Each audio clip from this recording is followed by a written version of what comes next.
So guys, welcome back to my channel. आज की इस वीडियो के अंदर हम एक मांगा को कवर करने वाले हैं।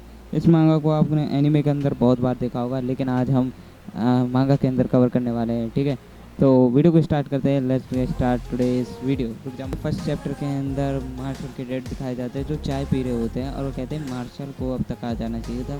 तभी भाई साहब वो प्रकट हो जाता और गेट खोल करने गेट को तोड़ कर, ठीक है भाई, तोड़ दिया डायरेक्टली हाथों से। उसके डैड कहते हैं ये तुमने क्या किया, तुमने आज का इस हफ्ते का तीसरा गेट तोड़ दिया है, तुम्हें शर्म नहीं आती। वो कहता है कोई बात नहीं डैड, मैं इसे रिपेयर कर दूंगा। एंड वो थोड़ा मायूस हो जाता है, और उसके डैड कहते हैं इसे अपनी गलती का एहसास है। फिर वो उसके डैड कहते हैं कि तुम्हारी सज़ा ये है कि तुम्हें पूरे दिन भर घर में रहना पड़ेगा। कहीं हमारा जो मार्शल है वो काफ़ी ज़्यादा शैतान होता है। वो कहता है कि मुझे क्रीम पफ खाने के लिए शहर जाना पड़ेगा। वो उसके पास जादू नहीं है। उस कंट्री के अंदर गाइस उसको ख़त्म कर दिया जाता है, मतलब जहाँ से मार दिया जाता है।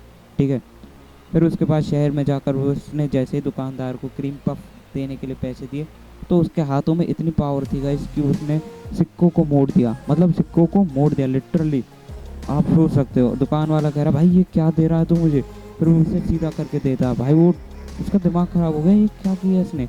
फिर उसके बाद वो अपनी क्रीम पफ लेकर जा ही रहा होता है। रास्ते में उसे एक पुलिस वाला मिलता है जो उससे काफ़ी ज़्यादा बदतमीजी करता है कि आप क्रीम पफ खाओगे, लेकिन वो कहता है कि तुम मुझे अपना छोटा क्रीम पफ दे रहे हो। उसने ड्रिंक की होती है गाइस, और भाई लिटरली जैसे उस क्रीम पफ को फैलता है ना मार्शल के को, तो उसे इतना गुस्सा आता है तो उसकी वर्दी को ही फाड़ देता। और फिर उसके बाद वो उस पर बहुत गुस्सा हो जाता है। वो कहता है कि मैं तुम्हें नहीं छोड़ूंगा, मेरे सीनियर ऑफिसर यहाँ पर आने वाले। जब उसका सीनियर ऑफिसर वहाँ आ जाता है, वो देखता है उसके चेहरे पर कोई निशान नहीं है। एंड लिटरली ये देखकर सब चौंक जाते हैं, भाई इसके चेहरे पर कोई निशान नहीं है, उसका फेस ऊपर हो जाता है जो उसने पहना हुआ होता है। एंड वो कहता है कि तुम जादू नहीं जानते। तो तभी उसका डैड वहाँ पर प्रकट हो जाता है, मतलब आ जाता है, और उसको लेकर वहाँ से निकल जाता है, छूमंतर हो जाता है। और वो उसे कहता है कि मैंने तुमसे कहा था कि तुम शहर मत जाना, लेकिन तुम शहर चले गए, और सब लोगों को पता चल गया कि तुम जादू नहीं कर पाते, ये है वो है। उसके डैड ने कहा कि तुम्हारी सलाह ये है कि तुम्हें सुबह का वर्कआउट दोबारा करना होगा। जैसे वो गया गाइस, लिटरली जो पुलिस वाले हैं ना, वो वापस से उनके घर पे आ गए उनकी लोकेशन ट्रैक करते हुए।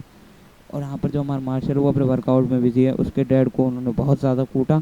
एंड फिर मार्शल जैसे ही घर की तरफ पहुँचा, तो वहाँ पर उसके डैड जो थे वो काफ़ी ज़्यादा घायल हो गए थे, और वो कहते हैं मार्शल तुम यहाँ से चले जाओ। तो वो कहते हैं कि तुम्हारा उस लड़की के साथ क्या रिश्ता है, क्योंकि वो जादू भी नहीं जानता, ये भी है वो।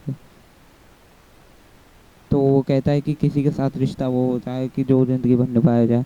और कहते हैं कि मार्शल भले ही मेरा रियल बेटा नहीं है, मतलब रियल बच्चा नहीं है, क्योंकि उसके जो डैड थे वो उनका फ्लैशबैक दिखाया जाता है कि वो अपने यंग लाइफ में इतना कुछ नहीं कर पाए, ये उन्होंने स्टोरी टेल की थी। फिर उसके बाद वो सुसाइड करने के लिए जा रहे थे, एक बिल्डिंग से कूदने वाले थे, लेकिन वहीं पर उन्हें मार्शल मिला था। एंड उसके बाद उन्हें जीने का एक और ज़रिया मिला जिसने उनकी ज़िंदगी बदल दी। और वो कह रहे थे कि मेरे लिए वो ही सब कुछ है। तब यहाँ पर मार्शल निकल के आता है और उनको बहुत बुरी तरीके से धोता, खासकर उस पुलिस वाले की तो भाई खटिया खड़ी कर देता है मार्शल। और भाई उसके तो कपड़े फिर से फाड़ देता मोटे पुलिस वाले के, जिसके उसने शुरुआत में फाड़े थे। एंड जो हमारा दूसरा पुलिस ऑफिसर है वो उस पर अपना जादू करता है, लेकिन उसका भी उस पर कोई असर नहीं होता। उसके साथ वो डॉज बॉल खेलता है, तो कभी वॉलीबॉल, तो कभी जगलिंग करता है, तो कभी हाथों से फेंक देता है। तो पूरे जादू के उसने, मतलब अब मैं क्या बोलूँ, दैट इज, सोचो भाई क्या वो कर दिया उसने पूरे जादू का। पर भाई उसने, भाई आप सोच सकते हो कि उसने उसकी स्टिक को बीच में से तोड़ दिया, भाई बीच में से तोड़ दिया उसकी स्टिक को। ये बहुत ही ज़्यादा बड़ी बात है। और वो भी देखकर घबरा गया। वो कहता है कि मुझे तो तुम रोक लोगे, लेकिन पूरी दुनिया को कैसे रोकोगे, कि बहुत सारे लोग आएंगे जो तुम्हें आगे टीज करेंगे, परेशान करेंगे, सब चीज़ करेंगे। किसी से तुम पीछा नहीं चढ़ा सकते जब तक तुम डिवाइस विजनरी नहीं बन सकते। अब वो क्या कर डिवाइन विजनरी, वो कैसे बन सकते हैं, लेकिन मैं सबको मारूंगा, मैं डिवाइन विजनरी नहीं बनूंगा। तुम नहीं मार सकते, पूरी दुनिया को तुम नहीं मार सकते। उसने कहा तुम्हें डिवाइन विजनरी बनना ही पड़ेगा, नहीं हम लोग तुम्हारे पीछे नहीं छोड़ेंगे, पूरी दुनिया नहीं छोड़ेगी। वो कहेगा ठीक है, मैं एक शांति जीवन यापन करना चाहता हूँ, तो मैं डिवाइन विजनरी बनूंगा। उसने ये शर्त एक्सेप्ट कर ली। और वो कहता है ठीक है, मुझे उसका टाइटल किसी भी तरीके से चाहिए, इसकी ये शर्त थी। और वो कहता है ठीक है, तो मैं उसके लिए तैयार हूँ। तो वो उसके लिए कहता है कि तुम्हें एक स्कूल में जाना पड़ेगा, उसमें एंटर करना पड़ेगा, लेकिन उसकी एक शर्त है कि तुम्हारे फेस पर या फिर शरीर पर कहीं निशान होना चाहिए, क्योंकि जिसके फेस या शरीर पर निशान होता है वो ही जादू करना जानता है गाइस। लिटरली ये चीज़ इम्पॉसिबल थी, लेकिन वो कहता है ठीक है, मैं अपने फेस पर निशान बनवा लूँगा।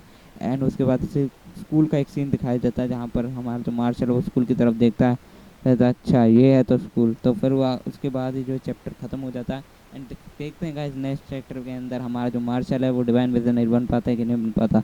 आई होप आप सभी को आज का वीडियो पसंद आया होगा। पसंद आया तो वीडियो पसंद आया लाइक शेयर सब्सक्राइब ज़रूर से कर देना। मिलता हूँ मैं आप सभी से एक नई वीडियो के अंदर।